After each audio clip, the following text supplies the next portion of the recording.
Olá, seja bem-vindo a mais um vídeo da Jornada da Sabedoria. Na Jornada da Sabedoria nós estamos estudando ou meditando nos 31 Provérbios de Salomão. E hoje nós estaremos meditando no provérbio de número 17 e peço a você para deixar uma agenda, uma caneta de anotações para que você possa ir anotando os pontos que forem comentados e também pegue uma Bíblia.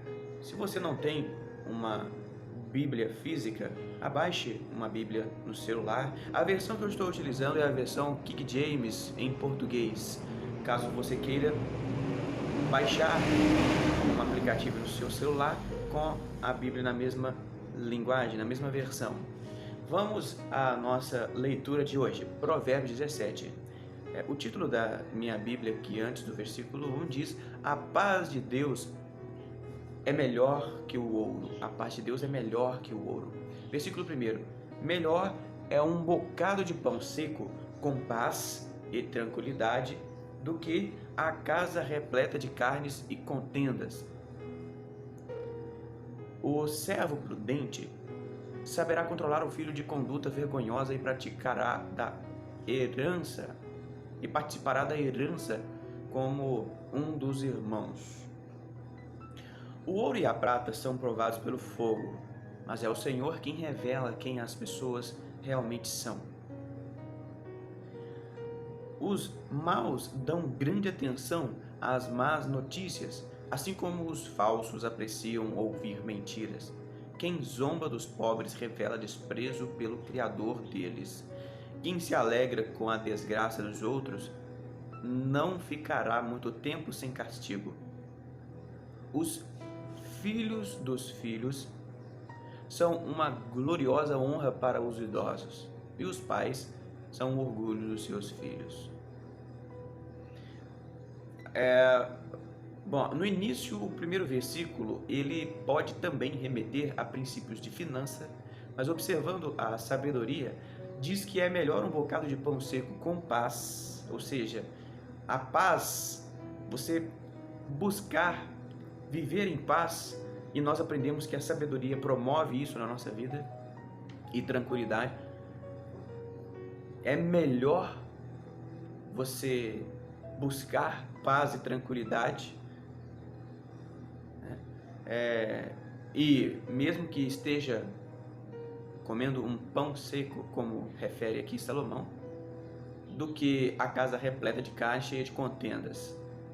Ou seja, busque viver em paz e tranquilidade. Busque viver com o coração afastado das contendas.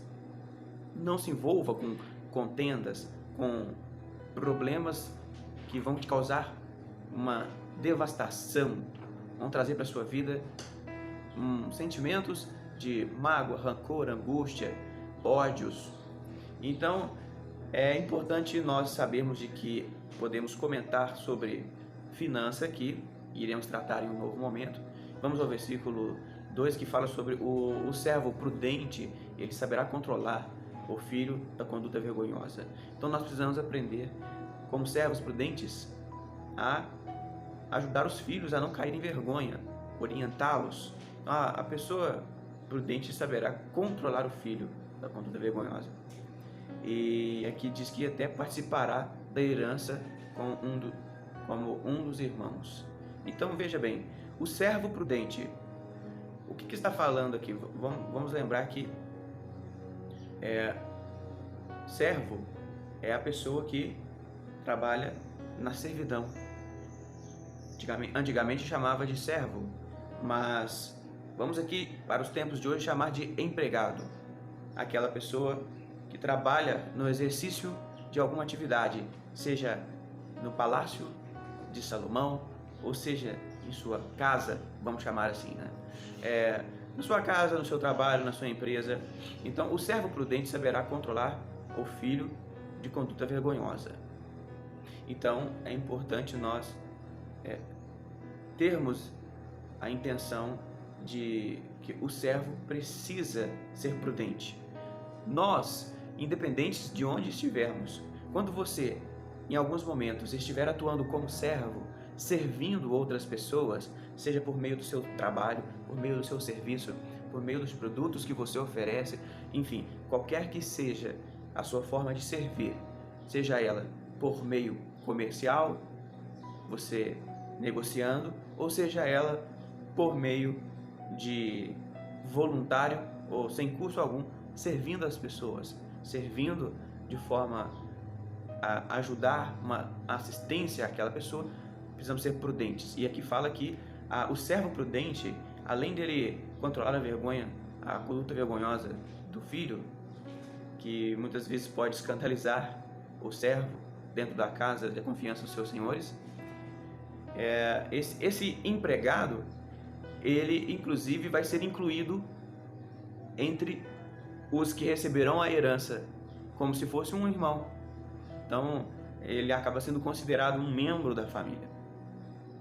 E fala também sobre o ouro e a prata, que são provados pelo fogo, mas é o Senhor quem revela às pessoas como elas são.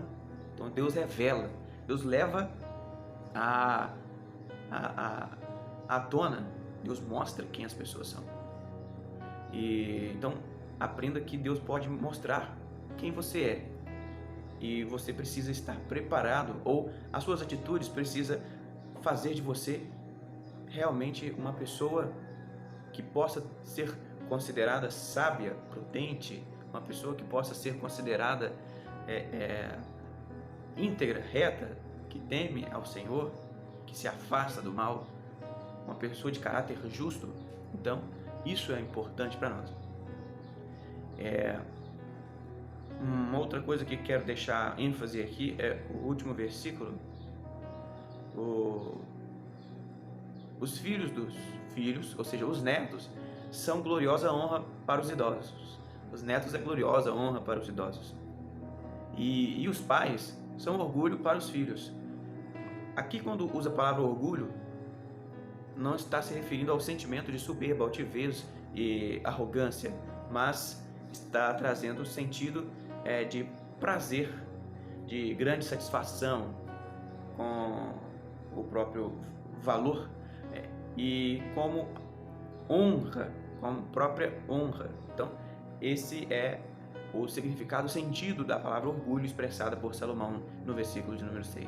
Então, o filho, ele sente prazer no seu pai, ele sente nos seus pais, né? Ele sente satisfação em seus pais. Isso é importante também para nós sabermos qual é o sentimento que o seu filho está tendo de você. Quais são as atitudes? Sabemos que os filhos, às vezes, eles se sentem desagradados porque você, de forma justa, o educando, privou de algumas coisas, mostrando para ele o que ele deve ou não fazer, ensinando para ele o caminho ou no caminho que ele deve andar.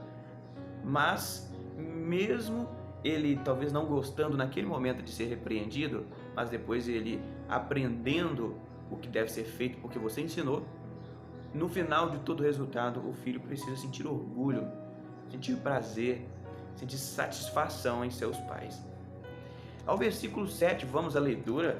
Os lábios eloquentes não ficam bem ao insensato, ao louco, muito menos a língua mentirosa ao governante. Então, governante, o líder, quando a gente lembra de governante para os dias atuais, lembramos do presidente, dos governadores, do prefeito, mas aqui também pode ser os presidentes das grandes empresas, os grandes diretores. Então, muito menos não pega bem a língua mentirosa para os governantes. O suborno age como pedra mágica aos olhos de quem oferece. Aqui, mas de uma forma extraordinária. Alguns provérbios nós já estudamos sobre isso. Salomão vem falando de novo o perigo do suborno, de você aceitar suborno ou de você oferecer suborno. E lembre-se que às vezes você está passando numa blitz, ofereceu um cafezinho para o policial, isso é suborno. E existe algumas situações que nós não podemos só incriminar a política ou os políticos do país. Às vezes você, que é um cidadão comum, pode estar sujeito a práticas de suborno, de corrupção. Tenha muito cuidado nisso. Então, Aqui fala que causa a ilusão de que é possível comprar qualquer pessoa. Então, toma muito cuidado com a atitude de suborno. E aquele que perdoa uma ofensa cobre a transgressão e demonstra amor, mas aquele que a joga no rosto separa os melhores amigos. Tome muito cuidado com as atitudes que você tem com quem te ofendeu. Jesus nos ensina isso, que precisamos amar, inclusive até os nossos inimigos, as pessoas que nos fizeram mal, precisamos fazer o bem e orar pelos que nos maltratam. Mas aqui fala que Salomão também advertindo sobre perdoar as pessoas que nos ofenderam e não jogar na cara, não jogar no rosto da pessoa aquela ofensa. A repreensão produz marcas indeléveis, ou seja, marcas que não se apagam na pessoa de entendimento. O entendido, então, quando ele é repreendido, aquilo marca a vida dele. Ele entendeu e acaba levando como experiência para o resto da sua vida. Mais fortes que 100 chicotadas nas costas do insensato. O insensato, o louco, a pessoa que tem o sentido de insensatez, não adianta nada ele ser marcado com a repreensão, porque não faz sentido para ele não aceita. O insensato, nós já vimos em provérbios anteriores que ele não aceita ser repreendido. O perverso só pende para a rebeldia. Por isso, a morte virá para ele como um mensageiro cruel. O melhor é encontrar uma ursa da qual roubaram os filhotes do que um insensato demonstrando toda a sua tolice. Aqui colocando o insensato no mesmo nível do tolo, né? Se hoje talvez alguém pode querer traduzir essa palavra para a pessoa que uma atitude burra, uma atitude idiota, mas aqui chama de insensato. Tolices que esse insensato faz é mais grave do que uma ursa que perdeu os filhotes. Uma ursa que roubaram seus filhotes, ela sai desesperada à procura e quebra tudo que achar pela frente até encontrar. Assim é o insensato. Ele sai quebrando tudo, ele sai devastando tudo, ele sai causando grandes prejuízos e demonstrando a sua tolice. A pessoa que costuma retribuir o bem com o mal jamais afastará o mal da sua própria casa. Então, não pague o bem com o mal, mesmo que você não goste daquela pessoa que te fez o bem. Mas se alguém fez bem, independente de qual seja a pessoa, independente do status social, da sua classificação de fama ou política, se alguém te fez o bem, não revide com um mal, mas aquele que faz o bem, ele está plantando uma consequência positiva, independente se é uma pessoa, seja considerada boa ou ruim. Mas pague o bem com o bem. E quem te fizer o mal, não pague com o mal, mas também pague o bem com o mal. Também aprendemos isso. Versículo 14. O início de um desentendimento é como a primeira rachadura numa enorme represa. Então, o começo de um desentendimento racha a represa, é como se fosse um rachado de uma represa que daqui a pouco ela vai estourar. Então, por isso, resolva pacificamente toda a questão antes que se transforme numa contenda desastrosa ou numa destruição. Vamos lembrar aqui recentemente a destruição causada, que abalou todo o planeta. Por exemplo, foi a barragem de Brumadinho, quando se rompeu, causou uma destruição terrível. Então, uma represa que se rompe, ela causa uma destruição gigantesca. Aqui se compara a pessoa ou as pessoas que estão em desentendimento. Resolva pacificamente tudo que as questões que precisarem ser resolvidas. Há duas injustiças que o Senhor abomina: que o inocente seja condenado e que o culpado seja colocado em plena liberdade como justo. O versículo 16 é princípio de finança. De que adianta a riqueza nas mãos do insensato, já que ele não deseja adquirir sabedoria? Porque se você não tiver sabedoria, você não consegue administrar as riquezas. O amigo dedica sincero amor em todos os momentos e é um irmão querido na hora da adversidade. A pessoa sem juízo, com um simples aperto de mão, se compromete e logo se torna fiador do seu próximo. Aqui aprendemos, versículo 19, quem gosta de viver brigando, ama o pecado. Quem age com arrogância está à procura da sua própria destruição. Versículo 20, princípio de finança. O homem de coração maldoso jamais prospera de fato, e o de língua mentirosa logo cai em desgraça. Aqui no versículo 19, quem gosta de viver brigando ama o pecado. Talvez alguém vai falar assim, não, mas de vez em quando eu dou umas briguinhas, mas eu não gosto, eu não amo o pecado. Isso aqui não é uma opção de escolha. A pessoa que ela tem a ação de viver brigando, quem gosta de viver brigando, discutindo e sendo arrogante e enfrentando as pessoas, eu falo mesmo, eu brigo mesmo, e com ações arrogantes, e se pisar no meu calo, eu parto para cima mesmo. Ama o pecado.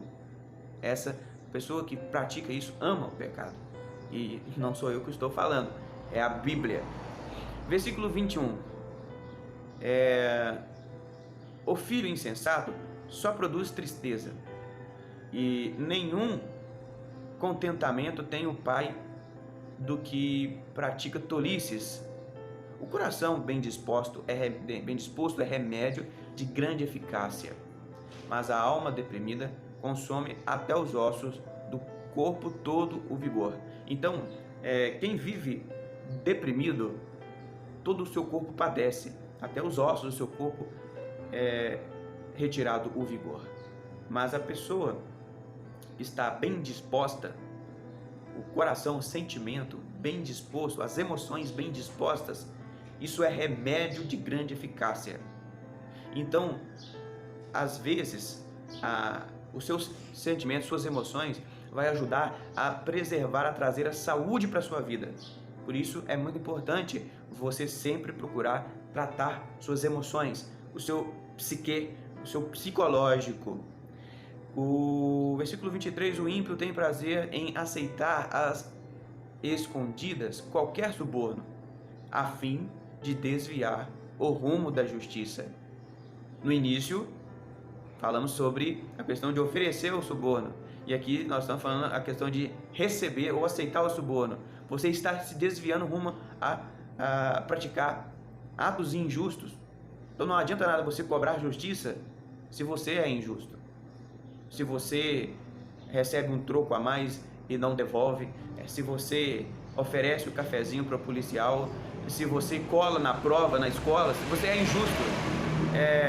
Você sabe que o professor falou, olha, é proibido colar. Aí você vai e cola na prova. Mas é porque eu não sei, eu preciso passar. Isso é suborno. Isso você está agindo com injustiça. Então, não pode cobrar justiça de uma coisa que você faz injustiça.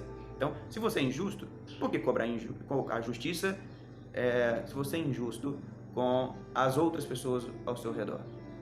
Então, primeiro, aqui Salomão vem dando uma repreensão muito forte.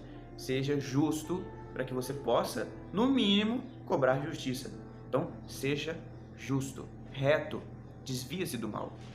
A sabedoria é o grande objetivo das pessoas realmente inteligentes, mas o tolo não sabe nem o que o satisfaz de fato. Então, as pessoas que são inteligentes refletem a sabedoria. Ou a quem é sábio é o grande objetivo das pessoas realmente inteligentes. Então, quem é realmente inteligente busca sabedoria.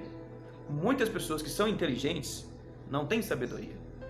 Muitos grandes empresários, grandes cientistas que são inteligentes não têm sabedoria. Mas a sabedoria é o grande objetivo das pessoas realmente inteligentes. E sabemos que inteligência também é um dos primeiros passos ao acesso à sabedoria. O filho sem juízo é tristeza para o seu pai e amargura para sua mãe. Não há bom agouro em castigar o inocente, nem em açoitar quem merece ser honrado. Quem realmente detém o conhecimento é comedido no falar. Então, realmente, quem tem conhecimento mede as palavras, ele mede as consequências daquilo que ele fala. E quem possui o entendimento demonstra alma tranquila. Até mesmo o tolo passará por sábio, se conservar sua boca fechada e se dominar a língua, parecerá até que tem grande inteligência. Até mesmo o tolo passará por sábio se conversar de forma equilibrada, se ele conserva sua boca, se ele não sai falando demasiadamente. Então, se ele consegue dominar a sua língua, até o tolo passa por sábio. Então, é possível ou é preciso nós aprendermos a dominar nossa língua, nosso falar. E parecerá até que esse tolo tem grande inteligência. Então, nós precisamos buscar isso, buscar sermos realmente inteligentes e não como um tolo. Mas se até o tolo parece dessa forma, quando ele tem a sua fala comedida, equilibrada, pensa para falar, quanto mais você que realmente tem buscado aprender a viver ou a buscar sabedoria. Então, uma das primeiras coisas é você comedir no falar. Pensar antes, eu quero tanto falar isso para essa pessoa, mas qual vai ser a consequência disso? Positiva e negativamente. Eu vou olhar os dois lados, coloque na balança e depois, somente depois, você fale o que você deseja falar. Então, aprenda a ter um domínio próprio da sua fala. Deus abençoe a sua vida. Estamos ficando por aqui mais um vídeo do Provérbios, o Provérbios de número 17, e nós daqui a pouco estaremos já no próximo Provérbios, porque é um por dia. Deus abençoe a sua vida. Profetizo sobre a sua família sortes de bênção. E até o próximo vídeo.